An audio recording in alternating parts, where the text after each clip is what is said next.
What's going on, YouTube world? Today we're going to be going over buyer paid shipping versus free shipping and my policies and general rules on each one. Let's get into the video. Tell me your name. At least tell me your name. My name is Jason, aka Mr. Llama, the not so better half of The Lazy Llamas, which is the eBay store that I run with my wife, Mrs. Llama. We started selling on eBay about 3 years ago and we grew it to a very profitable business part-time in 3 years. And the purpose of this channel is to help new sellers learn from our mistakes and the lessons that we've learned over those 3 years. And when to use free shipping and buyer paid shipping is definitely a lesson that we have learned. Lesson learned. Now, in the last video, I talked about my rule when it came to free shipping. And I said anything under 6 pounds, I would list as free shipping. Now, while this is generally true, and I think I spoke in more absolutes in that video, and the reason for that is that in the last video, the context was very competitive items. These are items that have dozens of listings or hundreds of listings that you're competing against, and you needed to make yourself stand out. So in that regard, almost every time, 99% plus, I'm listing the item, if it's under 6 pounds, as free shipping to make myself more competitive in a very competitive market. But there are exceptions to this rule. Not everything that I list under 6 pounds is free shipping. For instance, I have 13 orders going out today. Most of them are absolutely free shipping. There are 2 items, however, that are under 6 pounds that are not listed as free shipping. And they are both shoes. There is a pair of Asics, I know I'm going to butcher this name, Okazanku tiger shoes. I have no idea how to pronounce that. Not even close. But this was not a very competitive item. There weren't a lot of listings for this particular shoe in this size. So basically I didn't have a ton of competition.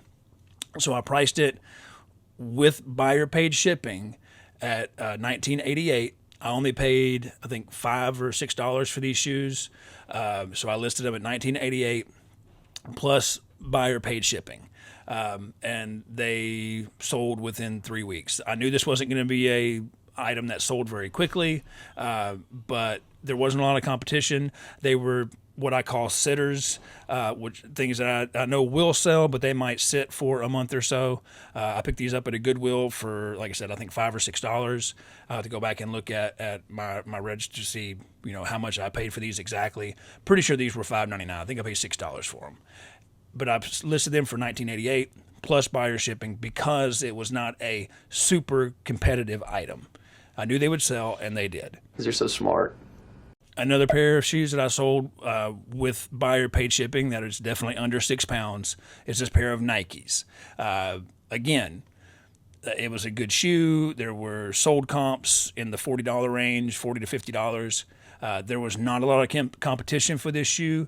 There were, just a handful of listings. I don't think there were hardly any listings for this size. So if somebody wanted this size shoe and this, they were going to have to buy my listing. I don't think I had any competition for this particular size when I listed these. So there was really no competition to speak of for this exact shoe. But I knew it would sell. Again, this one's set for 3 or 4 weeks. I got these at a Goodwill about a month ago. I got them listed within that first week that I had them. They sat for a few weeks and eventually sold for full price at $39.88 plus shipping. Sorry if you're hearing weight slam out there. I'm at the gym. My wife and I, we do own a gym, and I record at the gym, so there might be some background noise in the back, and I do apologize for that. Now we're going to go over another item that I sold that's going out today. It's this PlayStation 3 fat console. This is one of the original PlayStation 3 consoles that were very heavy. They're referred to as the PlayStation 3 fat. You can probably see why. They're very bulky, very big, very heavy. I originally listed this console, I think, 2 weeks ago, and I listed it with buyer paid shipping because it's heavy. And it sat and didn't sell. So what I did was I took it down, I ended the listing, and then I listed it again with free shipping. I built some cost of the shipping into the price of the item because I was going to get between $100 to $120 for this regardless. So I just built the free shipping, the shipping into the price of the item, and listed it as free shipping, and it sold within a few days. Well, that worked out well. So, like I said, this is a pretty competitive item. There's a lot of PlayStation 3s listed. This exact model, there are a lot of this exact model listed.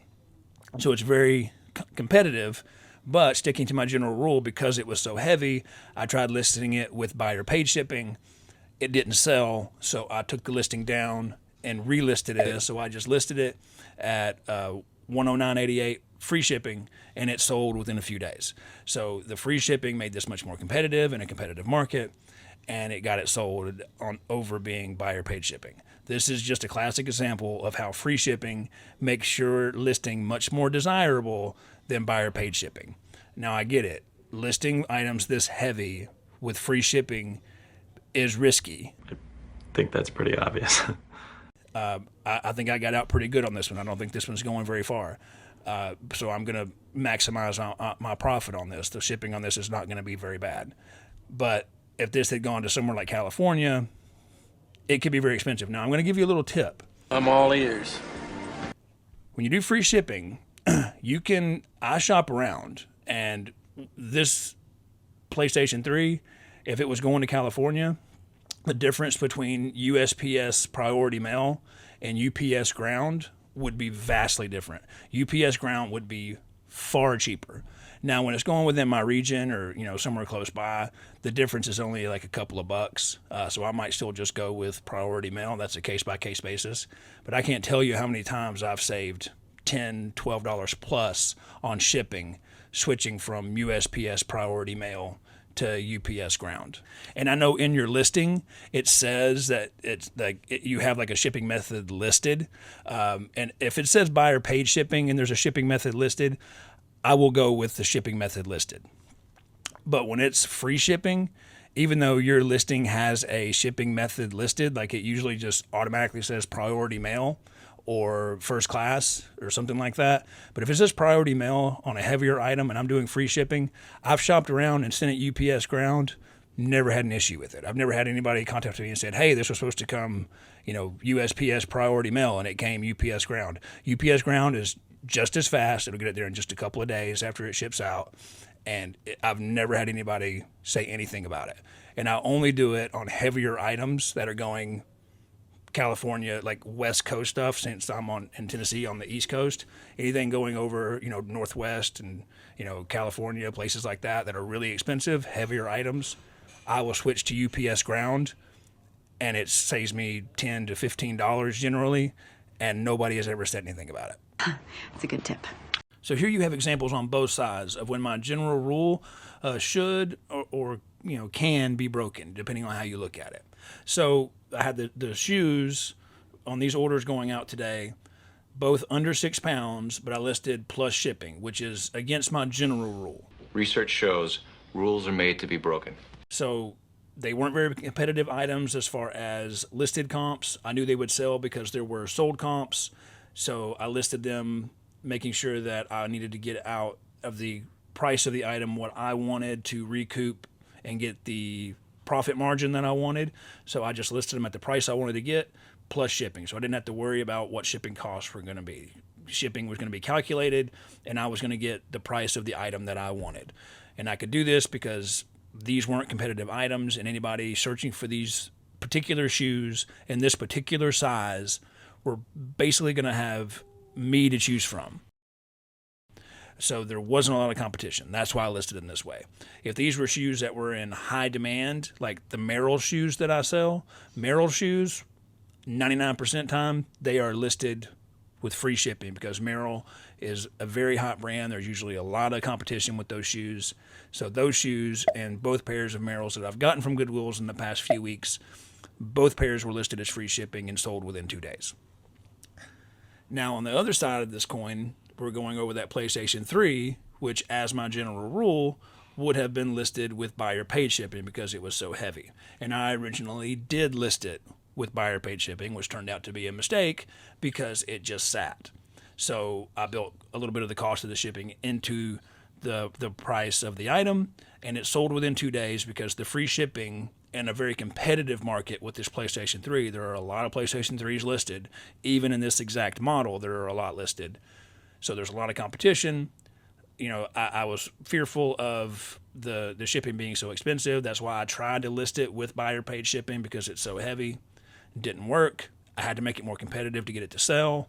Listed it with cost of shipping built into the item, and it sold within 2 days because it made it a much more desirable item. Wow, that makes sense. So while in the last video I talked in more absolutes as far as this policy goes, but in that context of very competitive items, I am pretty absolute when it comes to free shipping.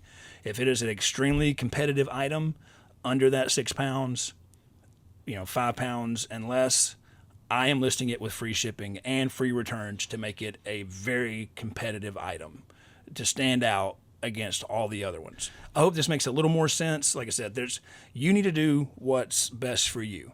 As I said in the other video, under a pound first class, I cannot remember the last time that I listed something as first class under a pound for paid shipping. To me, that is a no-brainer. I don't care how competitive the market is or how many are listed. If it's under a pound, it should be free shipping. Just build the cost of the, $3, $4, $5, dollars or so or whatever into the price of the item and list it as free shipping. To me, that's a no-brainer. Over a pound, when you get into priority mail, that's up to you. Just do what you feel comfortable with.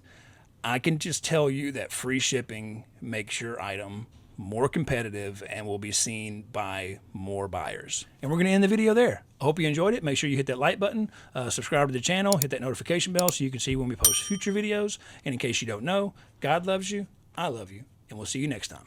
Peace.